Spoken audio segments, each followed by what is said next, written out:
पाकपतन में भी शब बारात इंतहाई अकीदत व एहतराम के साथ मनाई जा रही है। दरबार हजरत बाबा फरीदुद्दीन मसूदगंज शक्कर पर खुसूसी महाफिल और इबादत की जा रही है।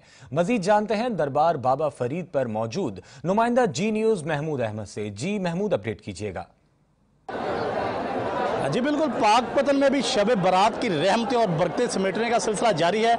इस सिलसिला में शहर की तमाम मसाजिद और घरों को खूबसूरत चिरागों के साथ सजाया गया है और इसके साथ साथ तमाम तर मसाजिद और घरों में खुसूसी महफिल का भी इंतजाम किया गया है, जहाँ पर लोग नवाफिल अदा कर रहे हैं, कुरान पाक की तिलावत कर रहे हैं, अल्लाह के हजूर बख्शिश की दुआएं मांगी जा रही हैं और सेहत और तंदरुस्ती की भी दुआएं मांगी जा रही हैं। फर्जंदान इस्लाम शब बारात की फजीलतों और बरकतों को समेट रहे हैं। इस रात का सबसे बड़ा इज्तिमा दरबार हजरत बाबा फरीद पर इत्माम किया जाता है, जहाँ पर मुल्क भर से आए फर्जंदान इस्लाम अपनी इबादत कर रहे हैं और रात गए तक ये सिलसिला जारी रहेगा।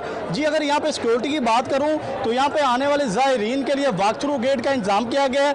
वॉक थ्रू गेट से जामिया तलाशी लेने के बाद अहाता दरबार में दाखिल होने की इजाज़त दी जा रही है। जी।